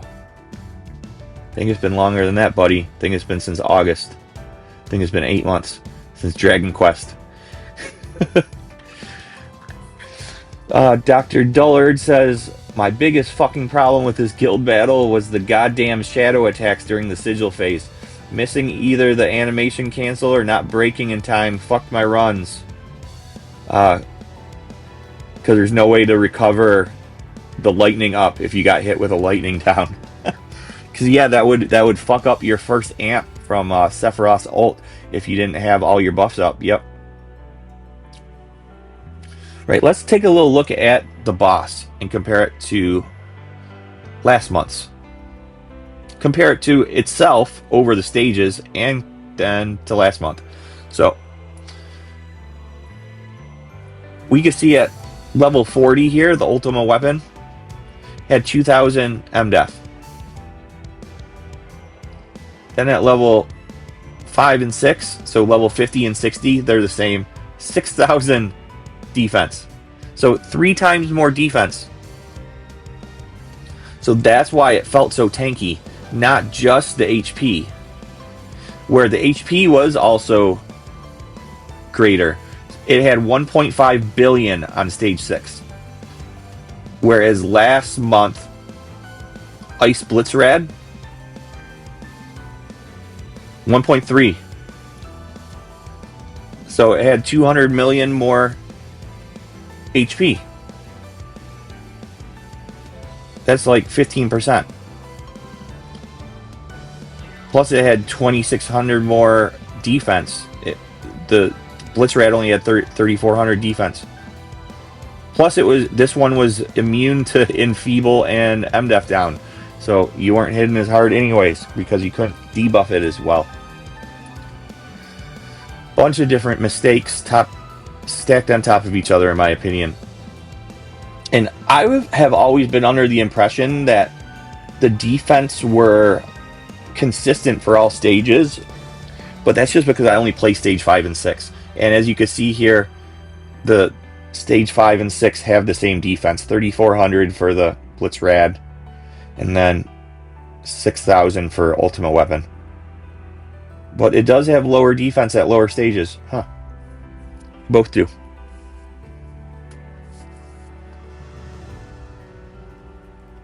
I don't like that. I think you should hit just as hard on all of them and just have the HP value change.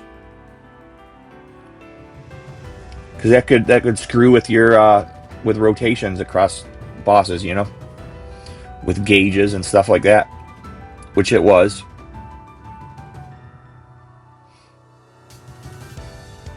But yeah, just increasing that defense by like 3 times. What was Ultima Weapon at stage 4?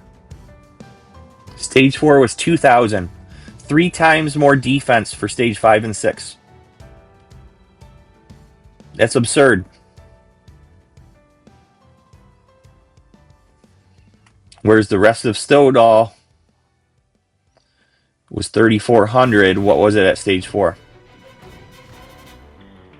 2,000. So not double.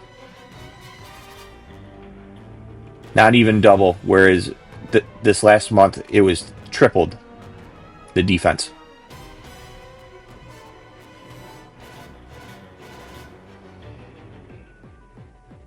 That is absurd.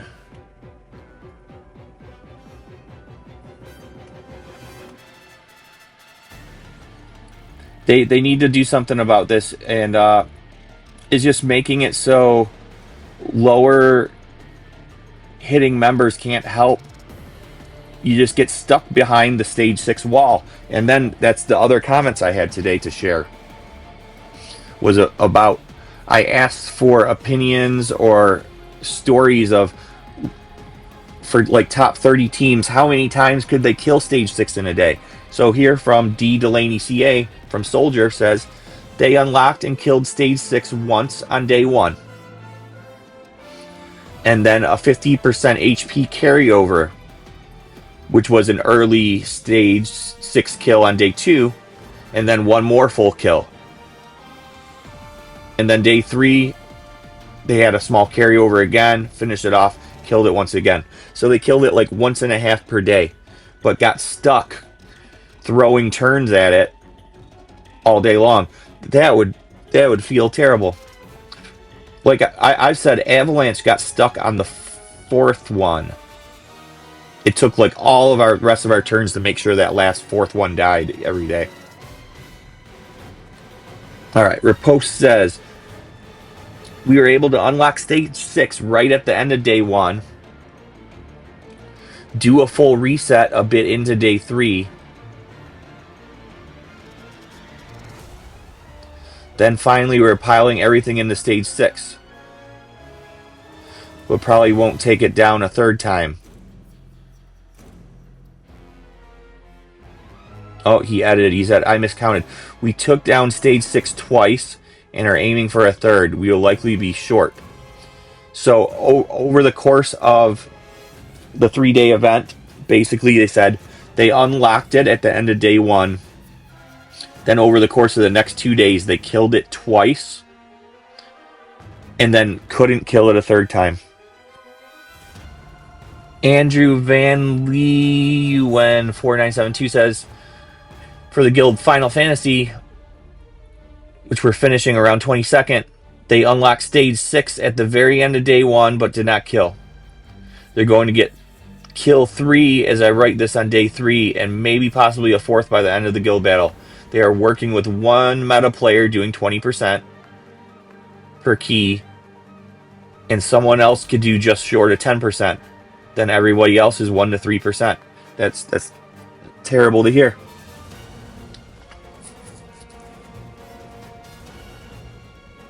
Then Dylan Allen, similar from Phoenix. Unlocked on day 1, didn't kill it, but we did get it down twice yesterday. One more time so far on day 3. Having to throw... That's 2 resets a day.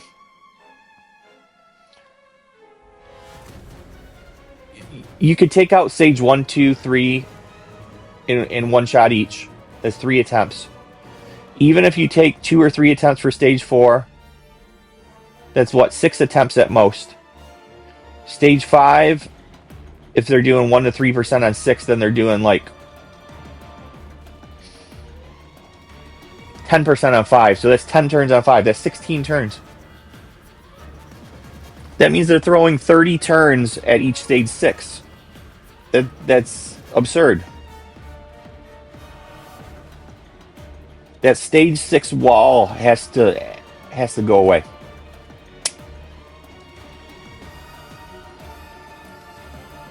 There has to be a better way to do it.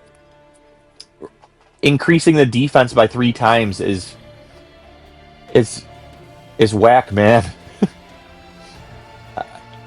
I don't know how else to say it.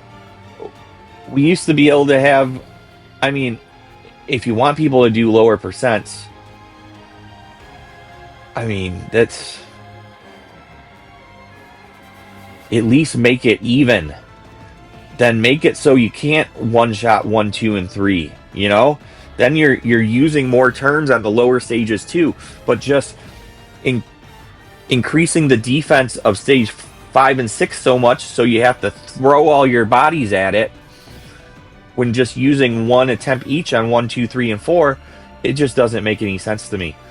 So either they have to be even, you know? That's all I got to say about it. And that's it for community feedback. We'll be back just in a moment.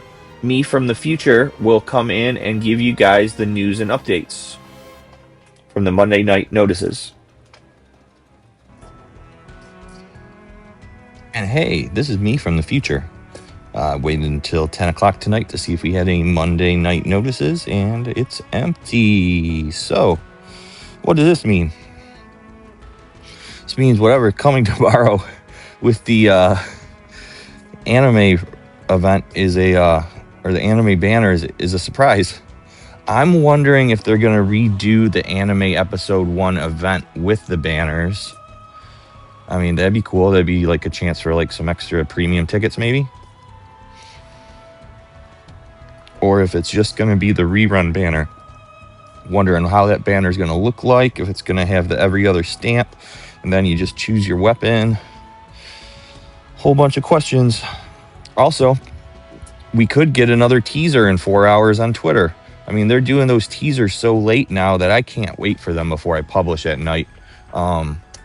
They used to do them right at the nighttime reset, 10 o'clock, but they've been pushing those further and further into the night. This making it so it's hard to cover the game on the night that they release news. The patch day being Tuesday is just bizarre to me. I don't know if there's something behind the date that's special or why they'd be doing it or what. I mean, it's the last day of March, the last day of the fiscal quarter maybe for the game. I don't know. I mean, but it would already be April in Japan, wouldn't it? I don't know. It's kind of strange. They did have different patch days like every week throughout the anniversary, like going from Saturday, Friday, Thursday back to Wednesday normal. And now we're going to have a Tuesday patch.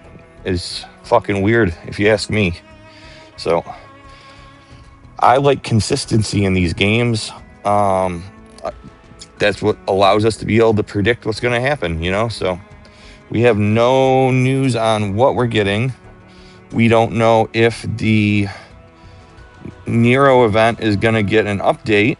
If it's going to be anime banner, then they're probably going to wait for the shop update on Dirge until the third week when they release the cloud banner, which actually would line up with the third week shop update for 2.5 anniversary event. So maybe they're doing a new type of thing here.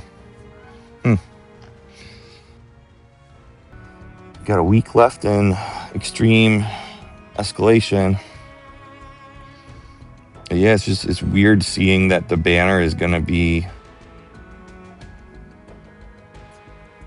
on Tuesday. And you could tell here from the Angeal shop, it says it's expiring in less than a day. So yeah, that means a new patch, new banner tomorrow night. That's when stuff expires. Are you getting Leviathan EX3 tomorrow? Are we going to get a solo rank without any notice or announcement? I doubt that.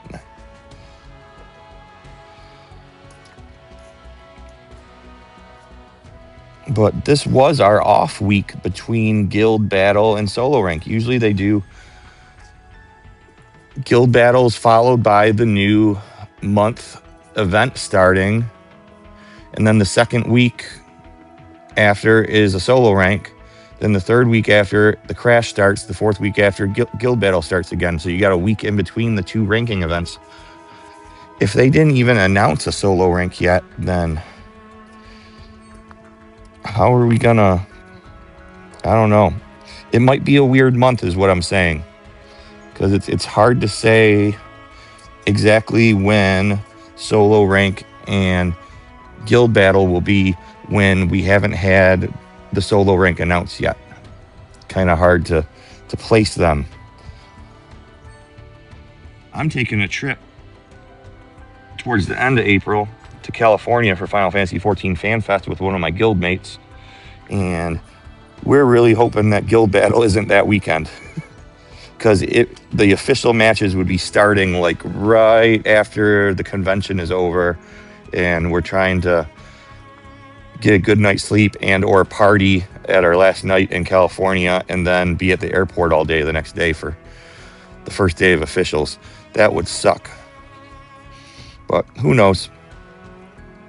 Anyways, that's about it for tonight. Sorry that there wasn't a whole lot of news, but I did go through the predictors based on what we know from the Twitter teaser for the anime banner. Yeah, there's just not a whole lot else. So with that said, I'm Al Shalant. This is Ever Crisis. Be safe, stay warm, keep doing what you're doing. And until next time, See ya.